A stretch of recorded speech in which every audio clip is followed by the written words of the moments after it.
Okay, what I'm here to do today is to explain to you how to get an ECU out of a Ford Ranger 3.2 or a 2.2 litre.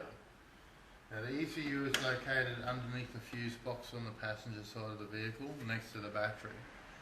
The first thing to remember is to make sure you do not have the key in the ignition. So place the key on the outside of the windscreen so there's no chance of you leaving in the ignition. Now the first thing to do is to remove the battery. So that's what we're going to do now, is remove the battery.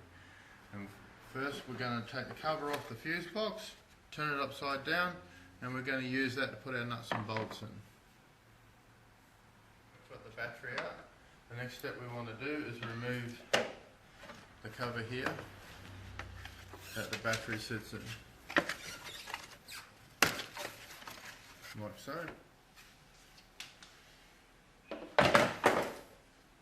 Once we've done that, you can see now there's plenty of room at the front of the battery, so you want to move everything forward. And on the side here you can see there's some clips.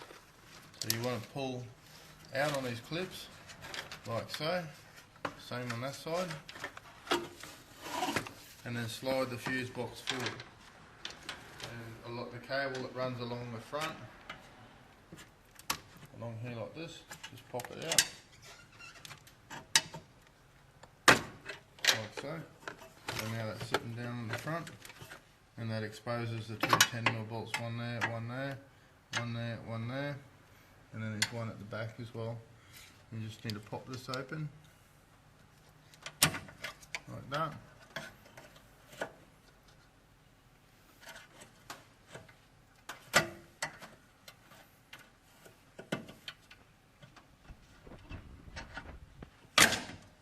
Pop that out.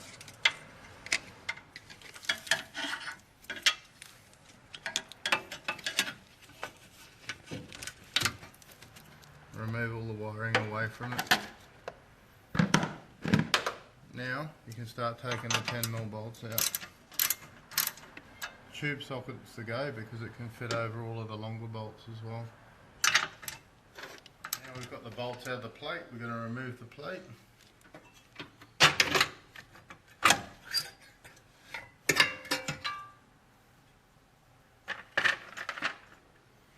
Now you can see the ECU. And you can see the three plugs here.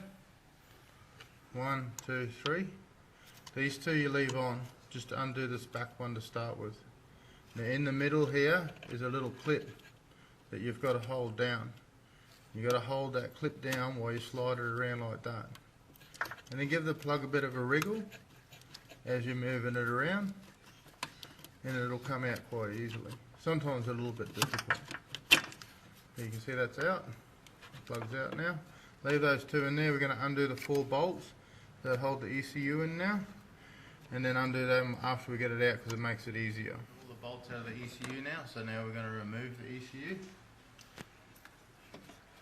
Just carefully pick it up, it's quite easy. Now you can turn it up on its side, and you can easily see the clip that you need to put your finger on. Just slide it over, slide that one over.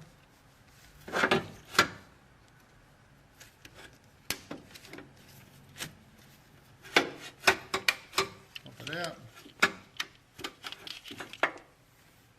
Now you have the ECU. ECU out like so.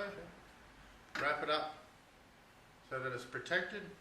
Put it in the mail, send it to Diesel Smart's head office, and we will do the ECU custom remapping for you that we've developed here at head office here in Australia.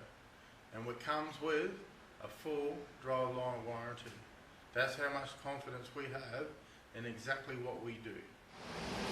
Okay, now the ECU and the fuse box and the battery and everything's back in. The one thing that I do want you to remember is to make sure you connect the earth of the battery first, and then connect the positive for the battery second. Now when you connect the positive, you will get like a little spark. This is normal. Don't let it worry you. Just make sure you put the positive on nice and firmly, hold some pressure on it and tighten it up.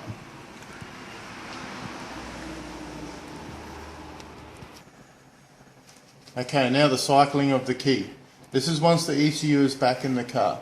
You must allow the ECU time to relink itself to all of the sensors on the motor, including the body control module.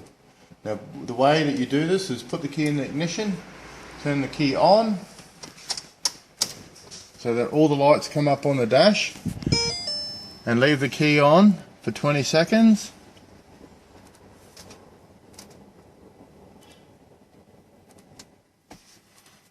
Off for 20 seconds.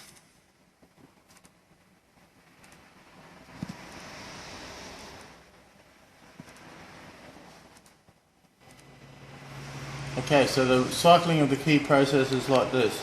Key on for 20 seconds with the lights on the dash, off for 20 seconds, back on for 20 seconds, back off for 20 seconds. Then turn the car on, the key back on so all the lights come up on the dash, wait for all the lights to go through their cycle and shut down, then you're right to start the car. Now when you start the car, just let the car sit there and idle and make sure that the car is running properly.